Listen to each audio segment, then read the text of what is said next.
Hello friend, welcome back to channel. आप सभी का स्वागत है आपके अपने चैनल आर्या ऑफिशियल क्लासेस में। ये हम लोगों की दूसरी क्लास है साइंस की। अगर आपने पहली क्लास नहीं देखी है तो वो भी जाकर देखें और आपको उस क्लास में ही सारी के सारी चीज़ें याद हो जाएंगी, इतनी मैं आपको गारंटी देता हूँ। ठीक है, चलिए यहाँ पे देखेंगे। दूसरा चैप्टर है हमारा मृदा और फसलें। तो इसमें मैं मृदा मतलब मिट्टी और फसलों मतलब फसल से संबंधित बातें करनी होंगी, जैसे बुआई, कटाई, ठीक है, ये सारी चीज़ें देखनी होगी। पहले नंबर पर देखिएगा, यहाँ लिखा है मृदा का निर्माण कैसे होता है। मैंने कहा जैसे हवा चलती है बहुत तेज से, हवा चलने से क्या होगा, बड़े बड़े पहाड़ हैं, इनसे रगड़ के हवा निकलेगी, इनके रगड़न की वजह से हवा से इसके छोटे छोटे कण बारीक रूप से टूटेंगे ऐसे करके, ठीक है। और इन बारीक कणों को ही हम क्या बोलेंगे, मृदा बोलेंगे। तो बाहरी शक्तियों के प्रभाव से चट्टानों पर पड़ता है जो प्रभाव, अनेक बाहरी शक्तियों का प्रभाव जो चट्टानों पर पड़ता है, इससे वे कमज़ोर हो जाएंगे और वो बारीक कणों में टूट जाती हैं और इन्हीं से मृदा का निर्माण होता है। मृदा पृष्ठ की सबसे ऊपरी परत में पाई जाती है, भूपृष्ठ की, ठीक है। तो जो ज़मीन के सबसे ऊपर वाली परत है उसे हम मृदा बोलते हैं, ठीक है भैया। आगे देखिएगा, बहुत ज़्यादा डीप नहीं जाना है, सिंपल क्वेश्चन आते हैं। आपसे यहाँ पूछा जा रहा है कि मृदा कण का वर्गीकरण कीजिए।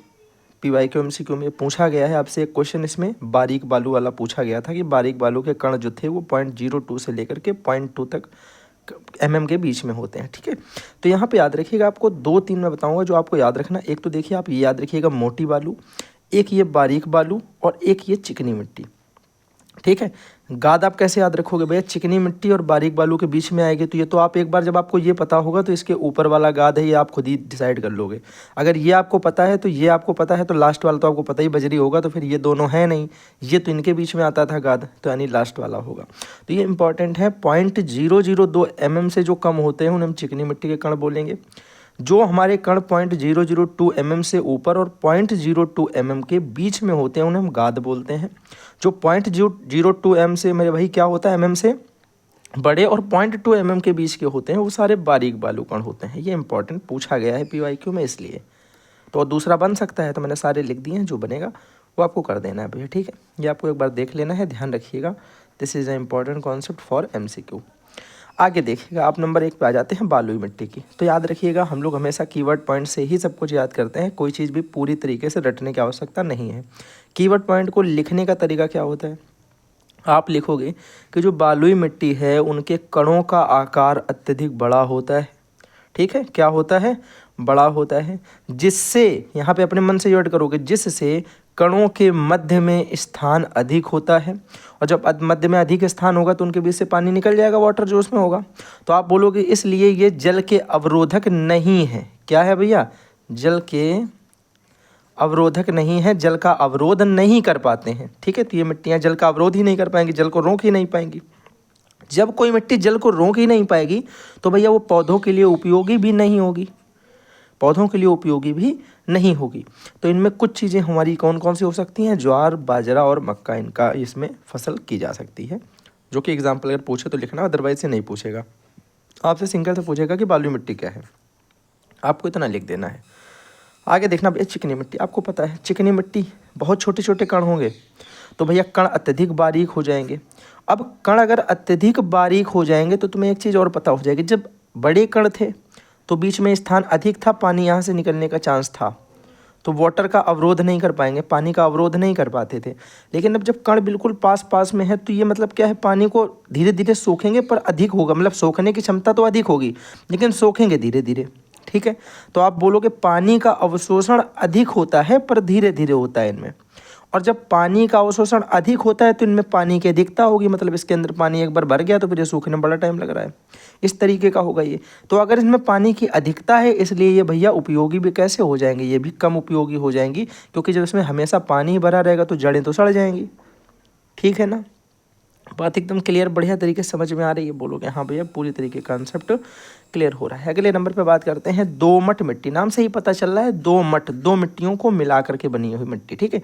तो दो मिट्टी होती हैं जिनमें से एक बालू मिट्टी होती है, एक चिकनी मिट्टी होती है।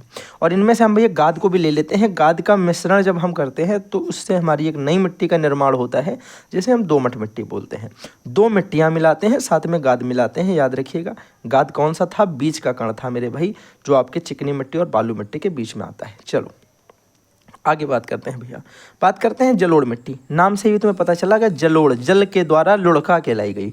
जल लोड, मतलब जल के द्वारा लुढ़का करके लाई गई, कहीं से जल ले आया, ठीक है। तो ये क्या होता है कि नदियों द्वारा जो निक्षेपित महीन गाद होती है उससे ये निर्मित होती है और यह अत्यधिक उपजाऊ होती है मेरे भाई। सबसे ज़्यादा उपजाऊ मिट्टी मेरे भाई ये हो जाएगी कौन सी, जलोढ़ मिट्टी। ये आती कैसे है, जैसे नदियाँ आई, नदियों के साथ में ऐसे बालू रेत और मिट्टी ये पूरी आती है ऐसे करके, तो यहाँ पे एक डेल्टा बन जाता है और ये मिट्टी पानी तो फिर से वापस चला गया नहर या नदी में, लेकिन ये जो साथ में मिट्टी इट्टी लेके आई थी वो यहाँ पे जमा हो गई, तो ये होती है जलोढ़ मिट्टी। जल के द्वारा लाई गई मिट्टी या नदियों द्वारा लाई गई निक्षेपित महीन गाद जो होती है उससे जो निर्मित होती है मिट्टी उसे हम जलोढ़ मिट्टी कहते हैं, ठीक है भाई। आगे बात करते हैं काली मिट्टी। अब तो नाम समझ में आ रहा होगा कि काली मिट्टी मतलब कुछ जल गया होगा तभी तो काला होता है।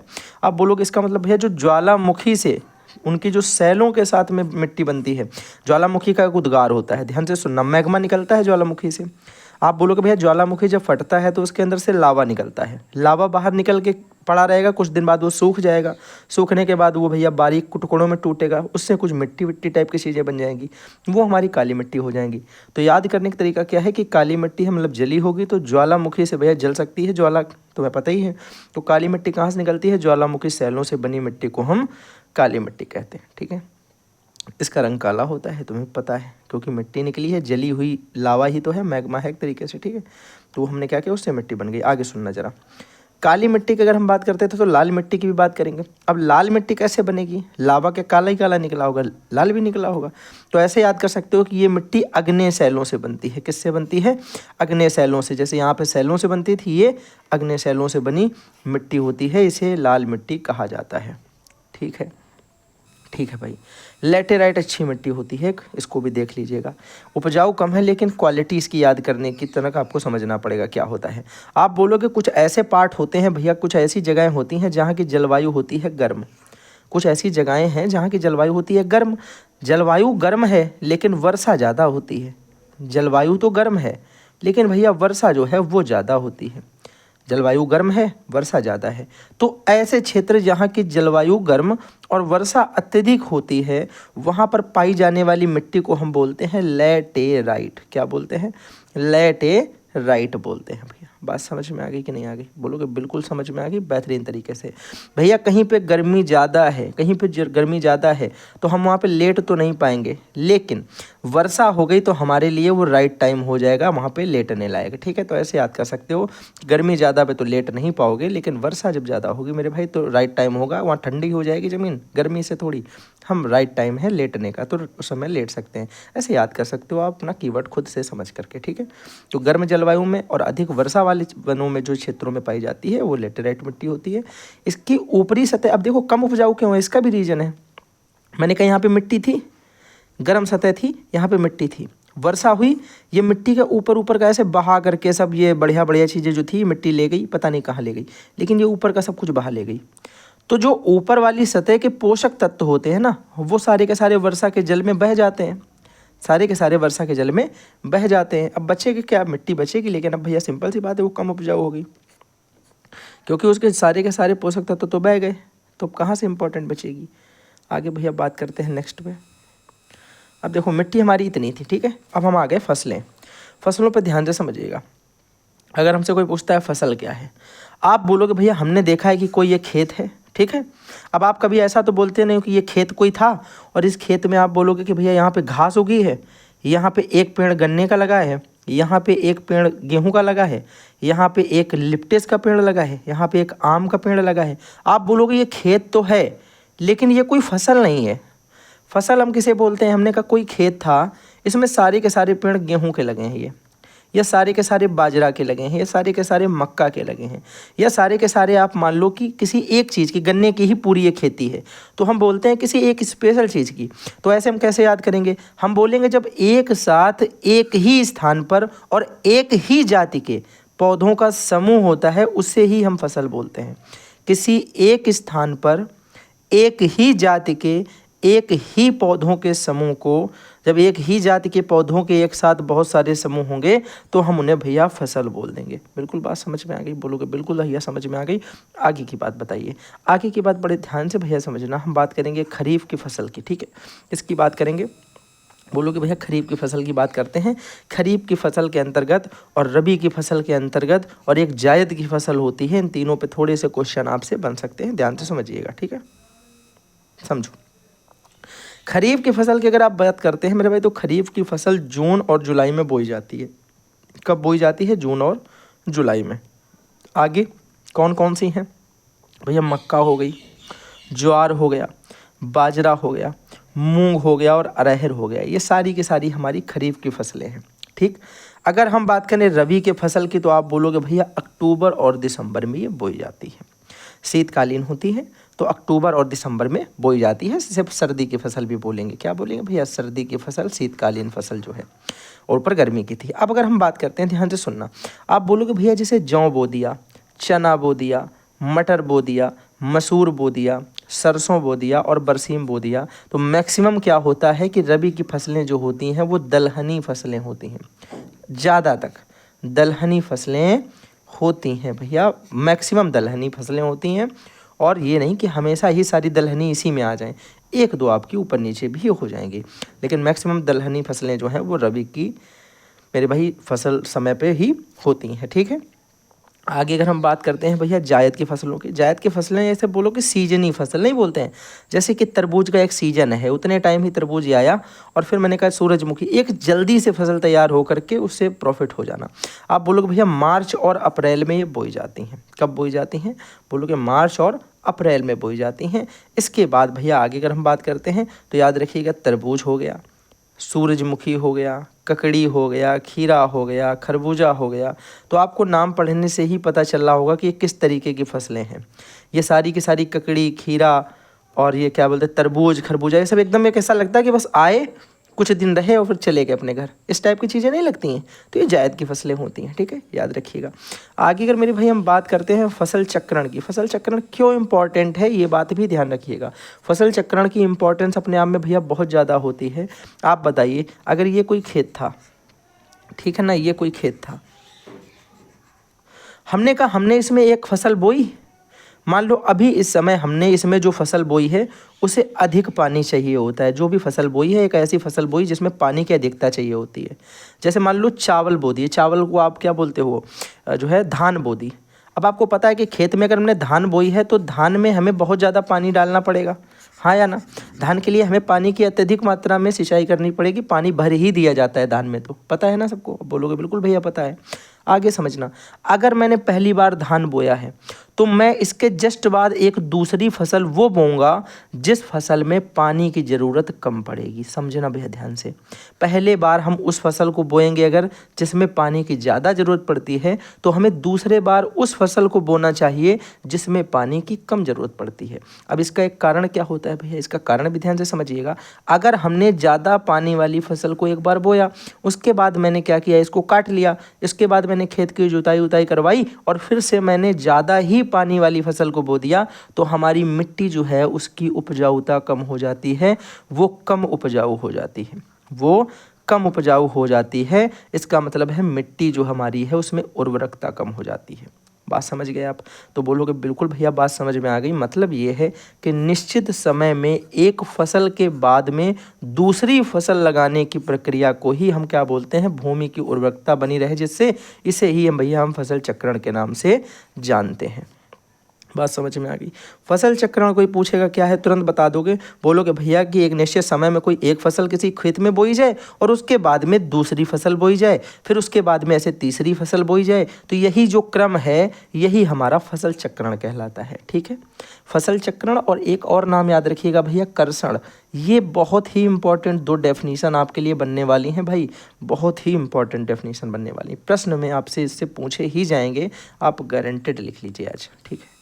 आगे आ जाते हैं भैया कृषि के बारे में, थोड़ा सा समझिएगा। कृषि बहुत ज़्यादा, इसमें मैं इतना ज़्यादा कुछ बताता नहीं हूँ जो आपके एग्ज़ाम से ओरिएंटेड ना हो, केवल और केवल एग्ज़ाम ओरिएंटेड चीज़ें। भैया कृषि से संबंधित बात सुनना। कृषि को हम अंग्रेजी में बोलते हैं एग्रीकल्चर। एग्रीकल्चर की अगर हम बात करते हैं तो कृषि शब्द अंग्रेजी भाषा के एग्रीकल्चर शब्द से बना, और एग्रीकल्चर शब्द जो है मेरे भाई एग्री शब्द और कल्चर शब्द से मिलकर बनता है, जो लैटिन भाषा के शब्द हैं। किसके हैं? लैटिन भाषा के शब्द हैं। याद रखिएगा, लैटिन भाषा का शब्द जो एग्री है इसका अर्थ होता है कृषि, और एक भैया शब्द जो आप सुनते हो कल्चर, क्या सुनते हो? कल्चर। वैसे तो कल्चर संस्कृति होता है, लेकिन एग्रीकल्चर में कल्चर का अर्थ जो होता है उनके अकॉर्डिंग वो होता है उत्कर्ष, या क्या बोलोगे भैया? वो होता है उत्कर्ष या उन्नति। क्या होता है? बोलोगे उत्कर्ष या उन्नति। इसका मतलब है अगर कृषि की उन्नति की बात करी जाए या कृषि के उत्कर्ष की बात करी जाए तो हम एग्रीकल्चर शब्द का प्रयोग करते हैं। किसी भाई को कोई समस्या? बोलोगे बिल्कुल भैया बात समझ में आ गई। एग्रीकल्चर का अर्थ होता है कृषि की उन्नति या कृषि का उत्कर्ष। दोनों ही बातें सही हैं, ठीक है। अब सुनिएगा जरा, कर्षण क्या है, ये भी इंपॉर्टेंट डेफिनेशन है, लिख लीजिएगा, ये भी इंपॉर्टेंट है भैया। कर्षण का शाब्दिक अर्थ अगर हम समझे तो आप बोलोगे भैया कि एक ये खेत था और इस खेत में पहले जुताई करवाई गई, उसके बाद हमने इसमें भैया बुआई की, बुआई के बाद जब छोटे छोटे पेड़ निकले तो सिंचाई की, सिंचाई के बाद भैया ये पेड़ बड़े हुए तो इनकी कटाई की, कटाई के बाद भैया फिर से हमने क्या किया, इस खेत में जो है इसे कटाई करने के बाद अपना जो भी पूरा खेत में एक तरीके से बुआई से लेकर के कटाई तक का ऐसा जो ये पूरा प्रोसेस हमने किया, इस पूरे के पूरे प्रोसेस को अगर एक भाषा में बोला जाए तो हम बोलेंगे भैया कर्षण। क्या बोल देंगे? कर्षण। तो कर्षण का मतलब ही होता है कि जुताई से लेकर के फसल की कटाई तक की सभी प्रक्रियाएं जितनी भी होती हैं वो सारी की सारी कर्षण होती हैं। आपसे कोई पूछे कि भैया कोई 5 कर्षण वाली चीज़ें बताओ, आप बोलोगे भैया 5 कर्षण चीज़ें, पहली तो हो जाएगी जुताई, फिर हो जाएगी बुआई, फिर हो जाएगी सिंचाई, फिर हो जाएगी आप बोलोगे भैया जो क्या है निराई, फिर हो जाएगी कटाई, ठीक है। तो ये सारी चीज़ें, बहुत सारी चीज़ें इसमें आप बता सकते हो जो आपको नॉर्मल सा दिमाग से अपने समझ सकते हो। घर में जो गमला होता है उसमें भी हम सेम प्रोसेस करते हैं भाई, ठीक है। आगे बढ़ जाए, चलिएगा जरा समझिएगा ध्यान से। आप बोलोगे भैया अगर हम बात करें जुताई की, तो जुताई से समझिएगा कि जुताई आपको पता है क्या है, कि ज़मीन को फसल बोने योग्य बनाने की प्रक्रिया को ही हम जुताई कहते हैं।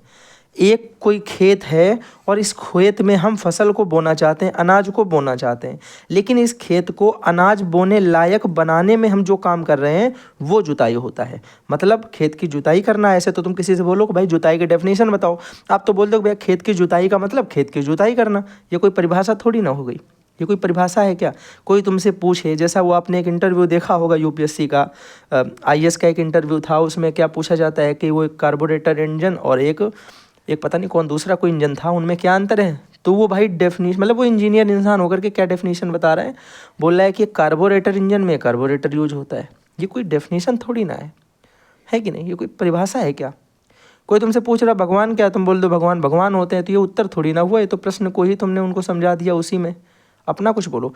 तो जुताई का शाब्दिक अर्थ तुम्हें नहीं बताना है, तुम्हें जुताई का मतलब समझाना है। जुताई है क्या? आप बोलोगे जमीन को फसल बोने योग्य बनाने की प्रक्रिया जो है वही जुताई है। जुताई क्यों की जाती है? क्योंकि फसल हम बो दें इस योग्य हमारी ज़मीन बन जाए। बस इतनी सी डेफिनेशन आपको लिखनी है। तो याद रखिएगा, अपनी तरफ से फालतू का दिमाग मत लगाइएगा, जो डेफिनेशन जेन्युइन है वही आपको याद करनी है, ठीक है। चलो आगे देखना, आप जरा कीवर्ड्स पे इनके ध्यान देते हैं। कीवर्ड्स का मतलब क्या है कि हम कितनी तरीक़ों से जुताई करते हैं। एक जुताई होती है बाहर से अंदर की ओर, मतलब खेत है पूरा और यहाँ से जुताई करना स्टार्ट करते हैं और धीरे धीरे जुताई करते करते खेत के सेंटर पे आते हैं। एक तो ये तरीका है। दूसरा तरीका है भैया अंदर से जुताई स्टार्ट की, बीच से और धीरे धीरे बाहर की ओर आ गए। लेकिन याद रखिएगा ये तब करते हैं जब हमारे खेत जो है वो वृत्ताकार तरीके के थोड़े से एक राउंडेबल हो, ठीक है। लेकिन अगर लंबे खेतों की बात की जाए, जैसे ये वाले अपने खेत देखे कि बहुत बड़े बड़े खेत हो गए, 5-5 बीघे का एक एक खेत हो गया ये किसी का, और इसमें जुताई करानी है, तब हम क्या करते हैं मेरे भाई, तो इसको छोटे छोटे टुकड़ों में, मैंने कहा ये पूरा एक खेत था, इनको छोटे छोटे टुकड़ों में विभाजित कर लेना और इतने इतने पार्ट में 3-4 बार में जुताई करना। पहले इतने पार्ट की कर दी, फिर यहाँ पे बड़े इसको कर दिया, फिर यहाँ बड़े इधर, और फिर यहाँ से आके यहाँ पे कर दिया। तो इस तरीके से फिर इन्हें टुकड़ों में विभाजित करना, यानी पहले नंबर पर बाहर से अंदर के लिए जुताई, अंदर से बाहर के लिए जुताई, और उसके बाद लंबे खेतों में छोटे छोटे टुकड़ों में बांट करके जुताई करना। मेरे भाई बात समझ में आ गई? हाँ या ना? जल्दी बोलो, आगे बढ़ते हैं भैया, आगे आ जाओ। देखो बैलों द्वारा जुताई, इसमें आपसे पूछा जाता है बैलों द्वारा जुताई करते समय किन बातों का ध्यान रखना चाहिए, इंपॉर्टेंट क्वेश्चन है।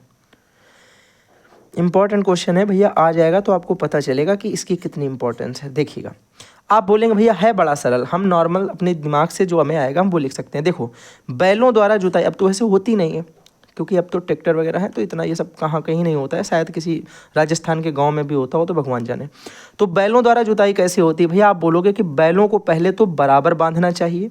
अब बैलों को बराबर बांधने का मतलब ये है कि अगर बैल आगे पीछे आप बांधते हैं तो उनके बैलों के कंधे में मोच आ जाती है, पहली चीज़ हो गई। दूसरी चीज़, जब भी आप जुताई करते हैं, जुताई करते समय हल को ज़मीन के अंदर दबा कर रखना चाहिए, क्योंकि अगर हल बाहर आता है तो इससे बैलों के पैरों में, पिछले पैर में चोट लग सकती है, कुछ भी हो सकता है मेरे भाई, दिक्कत है, क्योंकि वो ऐसे चलेगा तो उसके पैर में लग सकती है। ठीक है, तो हल को जुताई करते टाइम अंदर रखना चाहिए दबा करके ज़मीन के। ठीक है, तो ये 2 पॉइंट आपको मोस्ट इंपॉर्टेंट है, याद रखने हैं। आपसे 2 ही सावधानियां पूछते हैं, ठीक है, याद रहेंगे भैया। अन्य आप और भी लिख सकते हैं अगर आपको कुछ समझ में आता है। चलिएगा, अगले नंबर पे हम बात करते हैं बुआई। अब भैया बुआई का मतलब हो गया कि जब हम किसी फसल को बोते हैं, मतलब जब जुताई की, जुताई के बाद फसल बोने योग्य हो गया और किसी दाने को या किसी बीज को क्या करना, पूरे के पूरे खेत में वितरित रूप से फेंकना, या बोल सकते हो क्या करना, छिड़काव करना, ये प्रक्रिया हमारी बुआई कहलाएगी। लेकिन बुआई से संबंधित हमसे डेफिनेशन तो नहीं पूछी जाएगी, पूछा क्या जाएगा वो समझिएगा। आपसे पूछा जाता है सिर्फ और सिर्फ बुआई की विधियां बताइए, कितने विधियों से बुआई की जाती है। आप बोलोगे भैया पहली विधि होती है छिटकवा विधि, जैसे में हम छिटक छिटक करके हाथ से ही ऐसे करके बुआई कर देते हैं, सॉरी छिटकवा, हाँ छिटकवा विधि। फिर हाथ द्वारा बुआई होता है, ध्यान से सुनिएगा। हम क्या करते हैं, हल लगा होता है जो हल, और हल ऐसे चल रहा होता है और पीछे से हम हाथ से थोड़े थोड़े से यहाँ बीज डालते रहते हैं और हल ऐसे आगे बढ़ता रहता है, ये वाला तरीका होता है। दूसरा होता है निरई द्वारा बुआई भैया, जो देसी वाली सीड ड्रिल होती है उसमें हम पीछे से बीज डालते रहेंगे।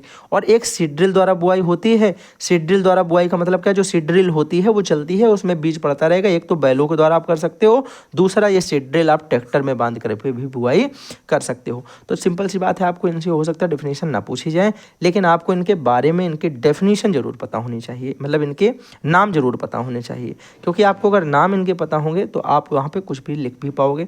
आपके पास इतना कॉमन सेंस रहेगा कि छिटकवा विधि मतलब छिटक छिटक करके बीजों को पूरे में फैला देना।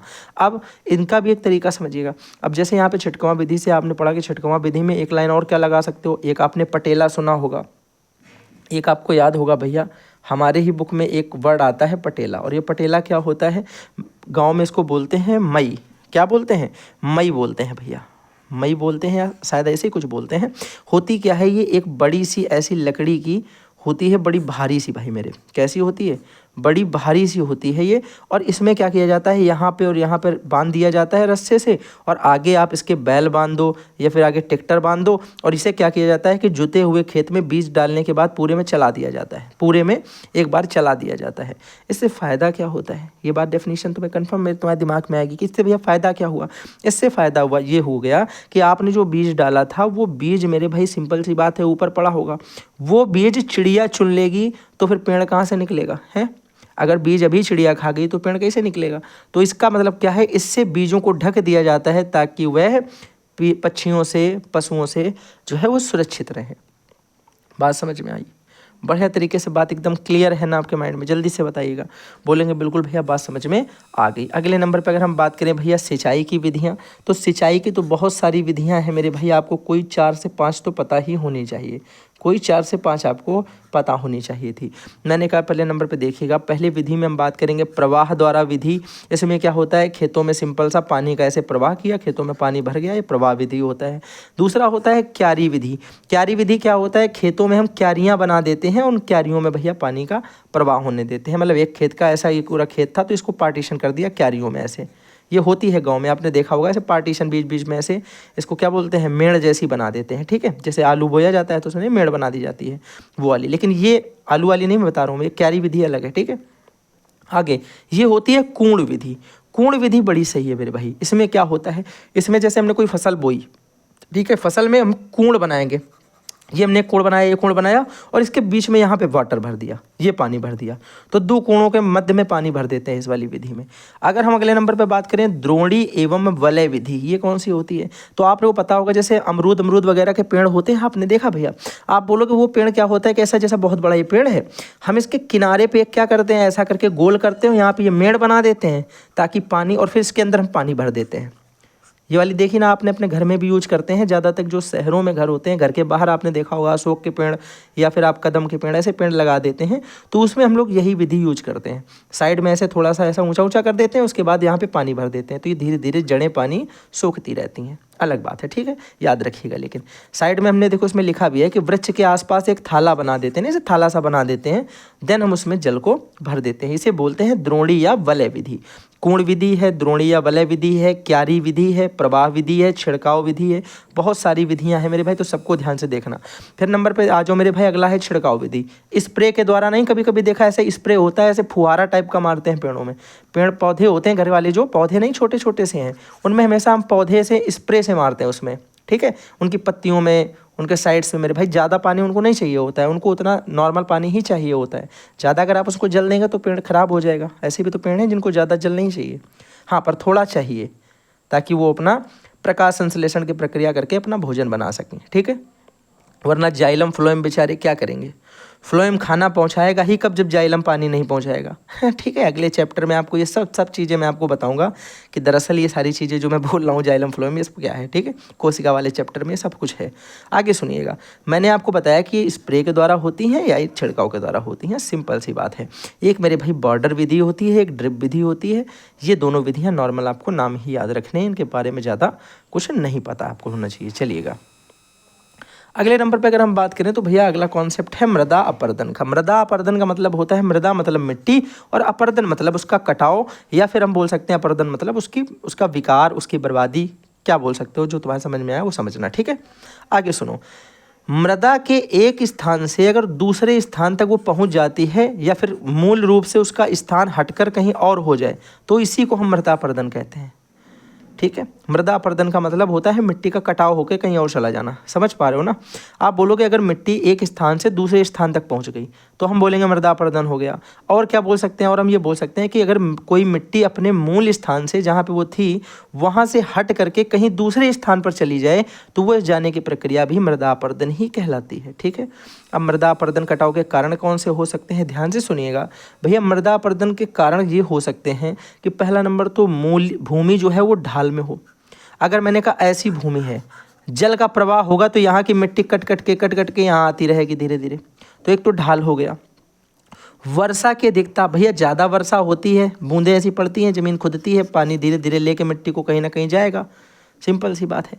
तीव्र हवाएं, जब तेजी हवा चलती है तो मिट्टी के ऊपर की परत उड़ के यहाँ की उड़ के कहो यहाँ आ जाए, यहाँ की उड़ के कहो भैया यहाँ चली जाए, मिट्टी उड़ती नहीं है, तो इससे भी भैया मृदा अपर्दन हो गया। मैंने कहा वनों की कमी, अब वनों की कमी से भी मृदा अपर्दन होता है भैया, ठीक है। पेड़ क्या करता है, पेड़ की जड़ें मिट्टी के कणों को बांध के रखती हैं, आपको याद होगा मैंने आपको फर्स्ट सेमेस्टर में ये चीज़ें बताई हैं। मिट्टी का प्रकार भैया, मिट्टी का प्रकार भी करता है इस पर डिपेंड।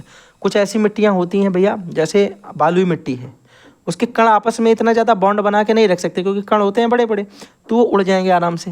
मैंने कहा कुछ होती है चिकनी मिट्टी, उसमें पानी के दिखता है, चिपक गई एकदम से, अब तुम्हारी दम नहीं जो उसको उड़ा लो, तुम एसी के सामने, हवा के कूलर के सामने फुल करके रख लो, उड़ेगी नहीं, क्योंकि वो एक बार उसमें पानी पड़ा है तो वो पूरा का पूरा एक साथ चपक के क्या बना देगा, बॉन्ड बना लेगा, जल्दी सूखेगा भी नहीं क्योंकि पानी की अधिकता होती है उसमें। चिकनी मिट्टी आपको भी मैंने बताई, उनके बीच में कण इतने कम छोटे छोटे हैं कि वो इतना ज़्यादा आपस में चपक चुके होते हैं भाई। जैसे आपको मैं एग्जाम्पल देता हूँ, जो हम लोग चेहरे पर लगाते हैं वो कौन सी मिट्टी होती है, किसी को याद है मेरे भाई? जो हम लोग चेहरे पे लगाते हैं उसको क्या बोलते हैं यार, मुल्तानी मिट्टी, ठीक है। मुल्तानी मिट्टी को आप एक गोल बना दीजिए, गोला बना दीजिए, और फिर आप देखिएगा कि उसे आप अगर रखेंगे तो वो सूखने के बाद अब अलग अलग नहीं होगी, वो एक गोला ही टाइट हो जाएगा बन के, ठीक है। लेकिन अगर आप यही चीज़ बालू से करते हैं, बालू को पानी मिला करके गोल गोल करके रख दिया, बालुई मिट्टी या बालू के कण वाली मिट्टी को, फिर आपने उसको रखा, वो जैसे सूखेगी वो फिर से अलग हो जाएगी, वो चिपकेगी नहीं आपस में।